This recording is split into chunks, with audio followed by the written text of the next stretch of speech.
بسم اللہ الرحمن الرحیم۔ بسم اللہ الرحمن الرحیم۔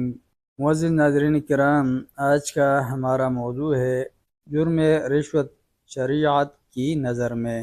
جرم رشوت ستانی معاشرے میں فتنہ و فساد، ظلم، معائنات، مفاد پرستی اور فرائض کی ادائیگی میں لاپرواہی و کوتاہی کی بیج بوتا ہے۔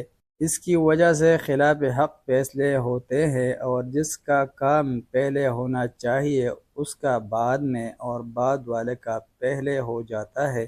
ایسے ہی وجوہات کی بنا پر شریعت نے اسے حرام قرار دیا ہے۔ سورہ بقرہ میں ارشاد الہی ہے وَلَا تَأْكُلُوا أَمْوَالَكُمْ بَيْنَكُمْ بِالْبَاطِلِ وَتُدْلُوا بِهَا إِلَى الْحُكَّامِ لِتَأْكُلُوا فَرِيقًا مِنْ أَمْوَالِ النَّاسِ بِالْإِثْمِ وَأَنْتُمْ تَعْلَمُونَ۔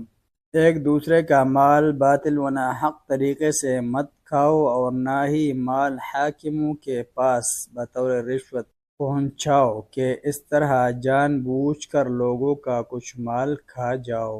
اور رشوت چونکہ سراسر باطل طریقے سے مال کھانے کا ایک انداز ہے، لہذا اس آیت کی روح سے حرام ہے۔ علامہ ابوبکر جساس لکھتے ہیں کہ سورہ مائدہ کی آیت سماعون للکذب اکالون للسحت، یہ لوگ جھوٹی باتیں بتانے کے لیے جاسوسی کرنے والے اور سحت حرام کھانے والے ہیں۔ اس آیت کی تفسیر بیان کرنے والے تمام مفسرین کا اس بات پر اتفاق ہے کہ رشوت ستانی حرام ہے۔ نبی صلی اللہ علیہ وسلم نے رشوت کو سحت قرار دیا ہے۔ حضرت عمر فاروق رضی اللہ عنہ کا بھی ارشاد ہے فیصلہ کرنے والے کا رشوت لینا سحت ہے، اور حضرت علی رضی اللہ عنہ کا ارشاد ہے السحت رشوہ، سحت رشوت ہے، اور حضرت عبداللہ بن مسعود رضی اللہ عنہ کا ارشاد ہے فیصلہ میں رشوت لینا کفر ہے، اور عام لوگوں کے مابین اس کا لین دین سحت یعنی حرام ہے۔ ابو داؤد اور ترمذی شریف میں ہے اللہ کے رسول صلی اللہ علیہ وسلم نے رشوت لینے اور دینے والوں پر لعنت فرمائی ہے۔ اس حدیث کے ترک اور تخریج دیکھنا ہو تو شیخ البانی رحمہ اللہ کی ارواء الغلیل جلد نمبر 8 صفحہ نمبر 243 تا 246 حدیث 2620 ملاحظہ فرمائیں۔ ایک اور روایت میں ہے کسی فیصلے میں رشوت دینے، لینے اور ان کے مابین دوڑ دھوپ کرنے والے تینوں افراد پر اللہ کے رسول صلی اللہ علیہ وسلم نے لعنت فرمائی ہے۔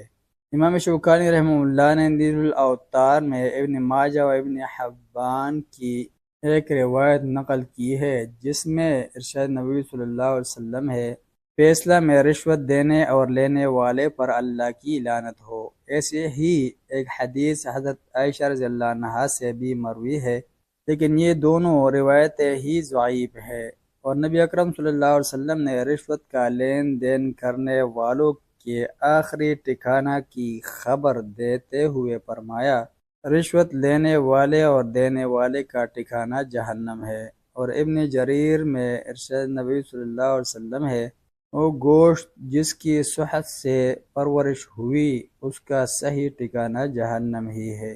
کہا گیا اے اللہ کے رسول صلی اللہ علیہ وسلم صحت کیا ہے؟ تو آپ صلی اللہ علیہ وسلم نے فرمایا فیصلہ کرنے میں رشوت کھانا صحت ہے۔ اور سود و رشوت خوری کا دنیاوی انجام بیان کرتے ہوئے نبی صلی اللہ علیہ وسلم نے فرمایا جس قوم میں سود کی لعنت عام ہو جائے وہ قوم قحط سالی کا شکار ہو جاتی ہے، اور جس قوم میں رشوت خوری عام ہو جائے وہ مرعوبیت کا شکار ہو جاتی ہے۔ الغرض قرآن و سنت اور اجماع امت کی روح سے رشوت حرام ہے۔